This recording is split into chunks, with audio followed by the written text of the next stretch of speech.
बिस्मिल्लाहिर्रहमानिर्रहीम। अस्सलाम वालेकुम। कैसे हैं आप सब। तो डियर व्यूवर्स, आज मैं जो रेसिपी लेकर आई हूँ वो बच्चों की भी मोस्ट फेवरेट है और आप इसको शाम की चाय के साथ भी इंजॉय कर सकते हैं और बच्चों को लंच बॉक्स में भी बनाकर दे सकते हैं। जी हाँ, ये फ्रेंच टोस्ट की रेसिपी है। और रेसिपी वीडियो देखने से पहले अगर आपने मेरा चैनल सब्सक्राइब नहीं किया तो मेरे चैनल को सब्सक्राइब कर लें और बेल नोटिफिकेशन को भी ऑल पर सेट कर लीजिएगा ताकि मेरी हर न्यू वीडियो का नोटिफिकेशन आपको सबसे पहले मिल सके। रेसिपी को बनाना स्टार्ट करते हैं। बिस्मिल्लाहिर्रहमानिर्रहीम। यहाँ पे मैंने एक फ्लैट प्लेट ली है और उसमें 2 अंडे डाल दूँगी और अंडों को इस तरह से बीट कर लेंगे। हाँ जी, तो यहाँ पे मैंने अंडों को अच्छी तरह से बीट कर लिया है और अब इसमें मैं दूध ऐड करूँगी। तो दूध यहाँ पे मैंने 1/4 कप लिया है। अंडों को मैंने इसलिए पहले फेंटा था ताकि दूध के साथ अच्छी तरह से मिक्स हो जाए। और यहाँ पे मैंने 1/2 टीस्पून सिनेमन पाउडर ले लिया है, दालचीनी का पाउडर, और 1/2 टीस्पून मैंने नमक लिया है और 2 टेबलस्पून पिसी हुई चीनी है और 1/2 टीस्पून यहाँ पे मैं वनीला एसेंस यूज़ करूँगी ताकि अंडों की जो स्मेल होती है वो ज़्यादा फील ना हो।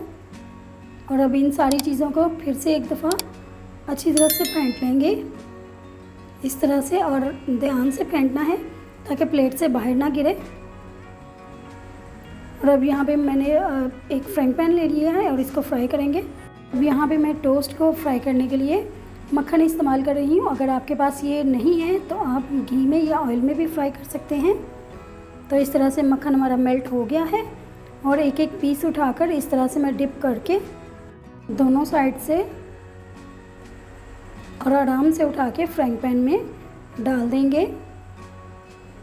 इस तरह से बटर हमारा गर्म था और अब इसको मैं एक स्टिक की मदद से इस तरह से हिला लूँगी ताकि अंडा इसके नीचे अच्छी तरह से कोट रहे। और अब साथ ही मैं दूसरा भी डिप करके इसी तरीके से डाल दूँगी और इस फ्राइंग पैन में मैं 2-2 करके इसको फ्राई करूँगी।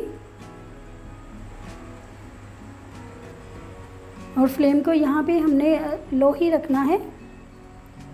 तो चेक कर लेते हैं, अगर नीचे की साइड से ये हो गया है तो मैं इसको टर्न कर लूँगी। कितना अच्छा सा कलर आ गया है इसमें, देखिए। इसी तरह से मैं दूसरे को भी चेक कर लूँगी। ये भी इतना अच्छा सा फ्राई हो गया है और थोड़ा सा बटर मैं और ऐड करूँगी ताकि इस साइड से भी अच्छी तरह से बटर से फ्राई हो जाए और बटर का टेस्ट भी इसमें आ जाए। बटर में फ्राई करने से बहुत ही अच्छा टेस्ट आता है। अब मैं इसको निकाल लूँगी और इसी तरह से हम बाकी के पीसेस भी इसमें इसी तरीके से फ्राई करेंगे बटर डाल के। और इसी तरह से दोनों साइडों से मैंने इसको डिप कर लिया है अंडों में और साथ ही अब दूसरा पीस भी डाल देंगे। बटर कम लग रहा था इसीलिए मैंने दूसरे पीस के लिए और बटर डाला है। तो इस तरह से ये देखें, इसका भी कलर कितना अच्छा आ गया है। अब दूसरे पीस को भी टर्न कर लूँगी। तो देखें, ये भी हमारे पीस दोनों रेडी हो चुके हैं। अब इसको मैं डिश आउट कर लूँगी। देखें कितने अच्छे से हमारे फ्रेंच टोस्ट बनकर रेडी हुए हैं।